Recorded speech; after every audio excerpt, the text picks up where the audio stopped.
मैंने उनको बोल दिया था कैंसिल करवाने को, लेकिन वो लोग जो थे उन्होंने कैंसिल नहीं करवाया। उसकी वजह से वो उसका जो ड्यू चढ़ता रहा आगे से आगे, वो सब मेरे अब शनाख्ती कार्ड पे है। अगर कल को मैं लाहौर में पीटीसीएल लगवाने जाता हूँ तो मुझे पहले ड्यू भरना पड़ेगा। तो उसके बाद फिर ऐसा सीन हुआ कि मैंने बुलाया 20x किड को मिलने बुलाया। मारे मेरा दोस्त बहुत अच्छा भाई, तो वह आया। उसको उस वक्त मैंने कोई भी जो है ये सिचुएशन नहीं बताई। तो हुआ ये कि उससे मेरी बात हुई और हम लोग ने चिल किया। उसके बाद फिर मैं निकलने लगा तो मेरे पास 2 बैग, एक सीपीयू, एक एलसीडी और ये सब था। अब एलसीडी इसने मुझे बोला था कि मैं तुझे कुरियर करवा दूंगा, लेकिन मुझे अब इसका कोई एहसान नहीं लेना था, क्योंकि ये देखो इतना लेजी है। अगर मैं राज़ी हो जाता ना इसको बोल के कि भाई तू कुरियर करवा दे, तो मुझे तो 1 साल तक वो एलसीडी मिलती ही नहीं। इसने कहा था कि कल को मैं कराची आऊँगा तो मैं ले आऊँगा। अब ये कराची कब आता मुझे क्या पता होता। दूसरे इसने कहा कि मैं कुरियर करवा दूंगा, और मैं जितना इसको जानता हूँ ये कभी कुरियर नहीं करवाता, क्योंकि जो इंसान उठ के नीचे से दवाई ला के मुझे नहीं दे सकता वो एक कुरियर करवाने के लिए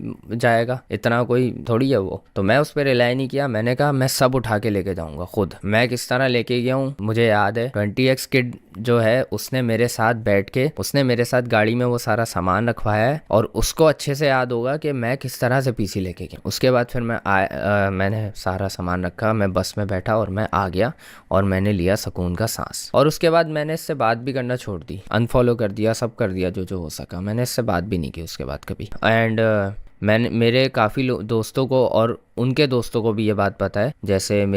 जैसे थग्स ऑफ पाकिस्तान को ये पूरी सिचुएशन पता है। मैंने उसको बताई थी, आने के मेरा ख्याल 4-5 दिन में बता दी थी। फिर मैंने एनटीडी को भी शायद बताई थी, शैजी को, 20x किड को, और उसके अलावा नोमी को एक दिन बताई थी। नोमी को भी बताई थी मैंने यह बात, जब थग्स ऑफ पाकिस्तान नोमी को लेके आया था, और उसने कहा, थग्स ऑफ पाकिस्तान ने मुझे कहा तू ये बात इसको बता। तो मैंने कहा कि चलो बता देते हैं। फिर मैंने सारी सिचुएशन उसको बताई, उसने सुनी, और उसने कहा you should get public about this situation, ये आपको स्टोरी सबको सुनानी चाहिए। और मुझे उसका कोई पॉइंट उस वक्त भी नहीं ये कोई मेरा ख्याल 1.5 साल पुराने या 1 साल पुरानी बात है, जब मैंने नोमी को थग्स ऑफ पाकिस्तान के थ्रू ये बात सुनाई थी। मेरा ख्याल है मैंने सुनाई थी। तो उसके बाद फिर ये हुआ कि मुझे पॉइंट नहीं मिल रहा था, पॉइंट नहीं लग रहा था। लेकिन अब आजकल जब सारे ही लोग अपने एक्सपीरियंस इसके साथ बता रहे हैं तो मेरा तो एक्सपीरियंस बनता है। एंड बाय द वे मेरे बाद इसने एक और एडिटर रखा था, और उस एडिटर के साथ तो इसने बहुत ही गलत किया था, मतलब मेरे से भी 100 टाइम्स गुना घटिया सलूक, जब ये व्लॉगिंग एरा में चला गया था। अब बाय द वे हाँ, एक और सीन, जब इसने व्लॉगिंग स्टार्ट की, जब मैं कराची आया ना उसके